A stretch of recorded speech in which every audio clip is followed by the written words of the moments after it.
D മണിക്ക് clean ചീട്ട് നൽകിയതോടെ സ്വർണ്ണക്കടത്ത് വലിയ ചോദ്യചിഹ്നമായി മാറുകയാണ്. ആര് എപ്പോൾ എവിടേക്കാണ് സ്വർണം കടത്തിയതെന്ന് ഉത്തരം കണ്ടെത്താൻ ഇതുവരെ SITക്ക് ആയിട്ടില്ല. വലയിൽ വീണ ഡി മണിയെ വളരെ അനായാസത്തിൽ SIT പുറത്തു കളയുമ്പോൾ ഈ SIT സംഘം ആർക്ക് വേണ്ടിയാണ് പ്രവർത്തിക്കുന്നത് എന്ന സംശയമാണ് മനസ്സിൽ ഉയരുന്നത്. ശബരിമല കൊള്ളയിൽ പ്രതികളായ ഉണ്ണികൃഷ്ണൻ പോറ്റിയും ഡി മണിയും തമ്മിൽ ശബരിമലയിലെ ഉരുപ്പടികളുടെ ഇടപാട് നടന്നതായിട്ട് പ്രവാസി വ്യവസായി വെളിപ്പെടുത്തിയിരുന്നു. എന്നാൽ ഇത് പൂർണ്ണമായിട്ടും തട്ടിക്കളയുകയാണ് അന്വേഷണ സംഘം.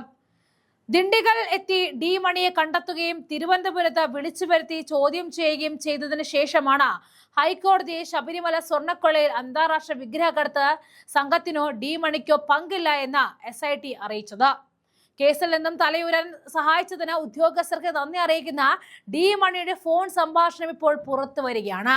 ഇതൊരു വലിയ ദുരൂഹതയിലേക്കാണ് വിരൽ ചൂണ്ടുന്നത്.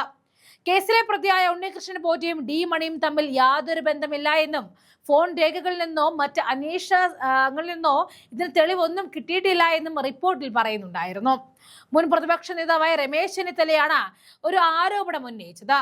ഒരു പ്രവാസി വ്യവസായി തനിക്ക് നൽകിയ വിവരത്തിന്റെ അടിസ്ഥാനത്തിലാണ് താൻ ഇത് പറഞ്ഞതെന്നും കൂടുതൽ തെളിവുകൾ തന്റെ കൈവശമില്ല എന്നും അദ്ദേഹം വ്യക്തമാക്കിയിരുന്നു. SITയുടെ കണ്ടെത്തൽ തള്ളിയ ചെന്നിത്തല കേസിൽ കോടതിയുടെ മേൽനോട്ടത്തിൽ CBI അന്വേഷണം വേണമെന്നും ആവശ്യപ്പെട്ടു.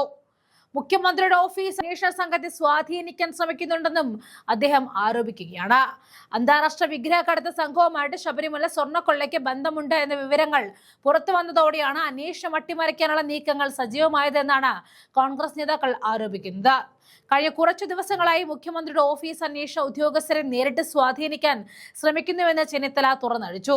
യാതൊരുവിധ ഗൗരവമായ പരിശോധനയും നടത്താതെയാണ് ഡി മണിക്ക് SIT ക്ലീൻ ചീട്ട് നൽകിയത്. മൊബൈൽ രേഖകൾ മാത്രം അടിസ്ഥാനമാക്കി കേസ് അവസാനിപ്പിക്കാനുള്ള ശ്രമം പ്രഹസനമാണെന്നും പ്രതിപക്ഷം ചൂണ്ടിക്കാണിക്കുന്നു. സംസ്ഥാന പോലീസ് അന്വേഷിച്ചാൽ സത്യം പുറത്തു വരില്ല എന്നും ഉറപ്പായ സാഹചര്യത്തിൽ ഹൈക്കോടതിയുടെ മേൽനോട്ടത്തിൽ CBI അന്വേഷണം വേണമെന്ന ആവശ്യം ശക്തമാവുകയാണ്. വിദേശ രാജ്യങ്ങളിലേക്ക് വരെ നീളുന്ന ബന്ധങ്ങളുള്ള ഈ കേസിൽ കേരള പോലീസിന് അന്വേഷണം പരിമിതമാണ്. അഴിമതികൾക്കെതിരെ ശബ്ദമുയർത്തുന്ന നേതാക്കളെ രാഷ്ട്രീയമായി നേരിടുന്നതിന് പകരം കേസ് ഡയറികൾ തിരുത്തിയും തെളിവുകൾ നശിപ്പിച്ചും മുഖ്യമന്ത്രിയുടെ ഓഫീസ് രക്ഷാപ്രവർത്തനം നടത്തുകയാണെന്നാണ് ചെന്നിത്തലയുടെ ആരോപണം.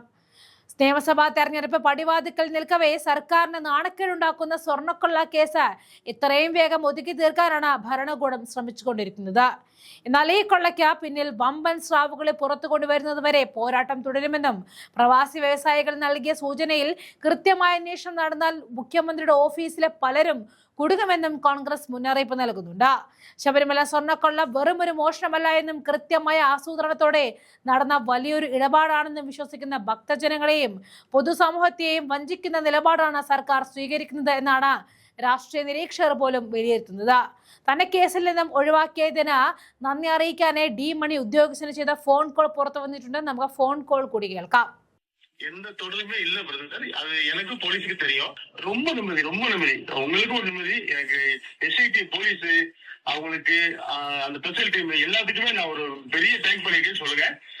மிகப்பெரிய நன்றி. ரொம்ப சந்தோஷமா இருக்கேன். ஓகேவா?